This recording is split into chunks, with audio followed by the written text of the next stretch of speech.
किशनपुर गांव में शारदा नाम की औरत रहती थी। शारदा के परिवार में उसकी सास रुक्मणी, जेठ राजेश, जेठानी राधा, देवर सुनील और 2 बच्चे रितु और छोटू थे। शारदा के पति को शराब की बुरी लत थी, उसी कारण उसकी मृत्यु हो जाती है। शारदा अपने ससुराल वालों के साथ रहती है। शारदा के ससुराल वाले उसको परेशान करने का एक मौका नहीं छोड़ते थे। एक दिन शारदा काम कर रही थी, तभी बरामदे में बैठी उसकी सास रुक्मणी बोलती है, अरे अभागन, इतना धीरे धीरे काम करेगी तो पूरे दिन तेरा काम खत्म ही नहीं होगा। पति को तो खा गई है, अब हमारी जान की दुश्मन बनी बैठी है, करम चली कहीं की। शारदा ये सब सुनकर रोती रोती वहाँ से चली जाती है। इतने में शारदा की जेठानी पीछे से आती है और कहती है, तुम इतना कुछ क्यों सह रही हो? तुम ऐसे रहोगी तो तुम्हें रोज इन कड़वी बातों के घूंट पीने पड़ेंगे। भाभी, मैं रोज इस जहर के घूंट को पी लूंगी, पर अगर मैं यहाँ से चली गई तो मेरे बच्चों का क्या होगा? मेरे घर वाले मेरी दूसरी शादी करा देंगे। उनके लिए मैं जवान हूँ, मेरा पूरा जीवन पड़ा है, पर मेरे लिए मेरे बच्चे ही मेरा जीवन है।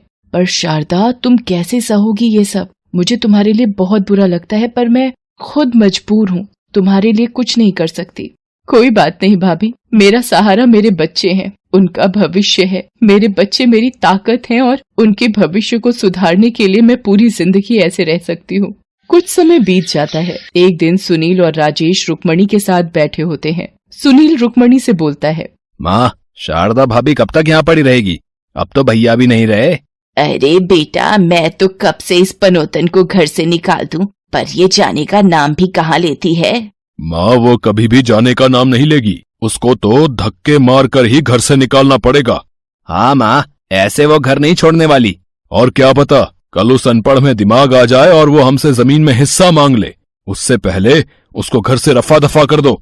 दूसरे दिन सुबह रुक्मणी उठती है और जमीन पर तेल ढोल देती है और फिर खुद फिसलने का नाटक करके गिर जाती है और जोर जोर से चिल्लाकर बोलती है, अरे ओ कमबख्तों, कहाँ मर गए सब? देखो अपनी माँ को, यहाँ कमर टूट गई है मेरी। सब भागते भाग आते हैं। अरे कमबख्त, पता नहीं किसने यहाँ तेल गिरा दिया फर्श पर। क्या हुआ माँ, तुम गिर कैसे गई हैं?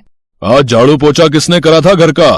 भैया, वो तो मैंने करा था, पर क्या, तभी तो मैं गिर गई। तू पहले ही मेरे बेटे को खा गई और अब मुझे और मेरे परिवार को खाना चाहती है। निकल जा मेरे घर से अपने बच्चों को लेकर।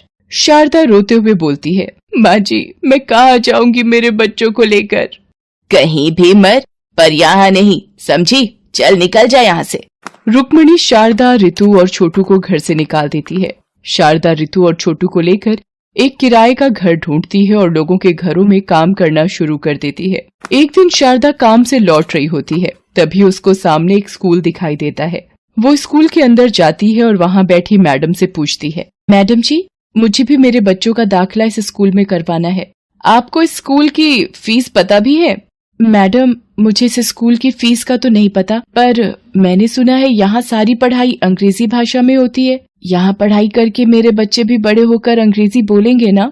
हाँ, अगर आप उनको इस स्कूल में पढ़ाएं तो बिल्कुल। हाँ तो मैडम जी, आप मेरे बच्चों का दाखिला भी कर लीजिए। साल भर की 25,000 फीस है इस स्कूल की, क्या आप भर सकती हैं? हाँ मैडम जी, मेरे बच्चों के भविष्य के लिए मैं दोगुनी मेहनत करूंगी, बस आप मेरे बच्चों का दाखिला कर लीजिए। बच्चों का दाखिला स्कूल में हो जाता है। उसके बाद शारदा दोनों को बड़े स्कूल में पढ़ाने के लिए दिन भर लोगों के घर काम करती और रात को चौकीदारी करती। ऐसे ही धीरे धीरे समय बीतता गया और रितु और छोटू बड़े हो गए। रितु कॉलेज में पहुंच गई और छोटू की एक बड़ी मल्टीनेशनल कंपनी में नौकरी लग गई। अब शारदा घर में अकेली रहती थी। दोनों बच्चे शहर में रहने चले गए थे। एक दिन शारदा ने सोचा, मैं अकेली क्या करूंगी गांव में, मैं भी मेरे बच्चों के साथ शहर में ही रहूंगी। शारदा भी अब रितु और छोटू के साथ शहर रहने पहुंच जाती है। एक दिन छोटू की फाइल मेज पर रखी होती है। शारदा फाइल को उठाकर स्टोर रूम में रख देती है। शाम को छोटू घर पहुंचकर फाइल ढूंढता है, पर उसको कमरे में फाइल नहीं मिलती। वो जोर से आवाज लगाता है, रितु, तुमने मेरी फाइल देखी क्या? नहीं भैया, मैंने तो कोई फाइल नहीं देखी। शारदा भी वहाँ पहुँच जाती है और बोलती है, अरे बेटा, मैंने ही रखी है, तेरे वो कागज स्टोर रूम में है। क्या माँ, आपने वो फाइल स्टोर रूम में रख दी? आपको थोड़ी भी समझ नहीं है? हाँ माँ, उस दिन आपने मेरी प्रोजेक्ट फाइल भी पता नहीं कहाँ रख दी थी। माँ, अगर आपको यहाँ रहना है तो हमारे सामानों से दूर ही रहा करो और हमें परेशान तो बिल्कुल ना करो। शारदा को छोटू और रितु के ऐसे ताने सुनकर बहुत बुरा लगता है, पर वो सोचती है आज मैं अपने बच्चों को ही पसंद नहीं हूँ, शायद गलती मेरी ही होगी। दूसरे दिन रितु अपने कमरे में बैठकर फोन चला रही होती है। शारदा रितु के पास जाकर बोलती है, बेटा तुम मुझे मंदिर ले चलो ना, जब से गांव से आई हूँ मंदिर ही नहीं जा पाई, बहुत मन हो रहा है। माँ, ये आपका गांव नहीं है और ना ही मेरे पास इतना समय है।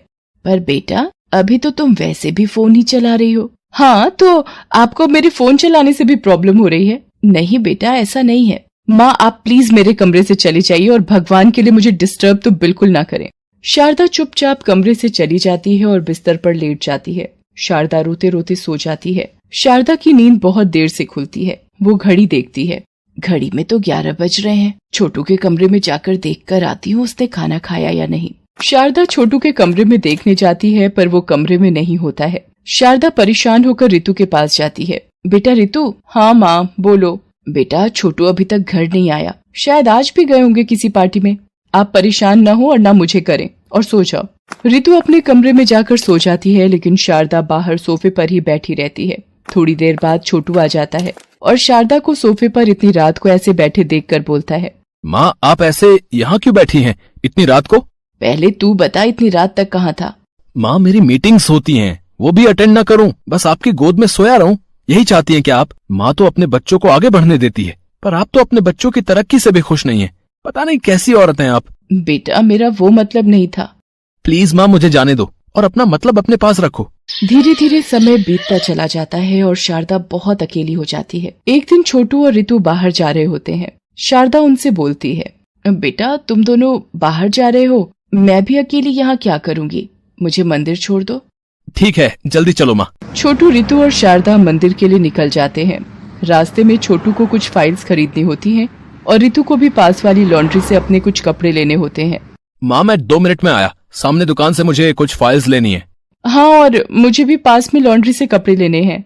दोनों दूसरी साइड रोड पार करके जा रहे होते हैं। रितु का ध्यान फोन में होता है और छोटू भी हैंड फ्री लगाकर कॉल पर बात कर रहा होता है। तभी सामने से एक कार फुल स्पीड में आती है और रितु और छोटू को टक्कर मारने ही वाली होती है कि शारदा पीछे से आकर उनको धक्का दे देती है और कार शारदा का एक्सीडेंट कर देती है। एक्सीडेंट में शारदा के पैर टूट जाते हैं और उसको बहुत चोट आती है। शारदा को डिस्चार्ज मिल जाता है। छोटू और रितु शारदा से रोते रोते बोलते हैं, माँ, आज हमें एहसास हुआ है कि माँ जैसा कोई नहीं होता।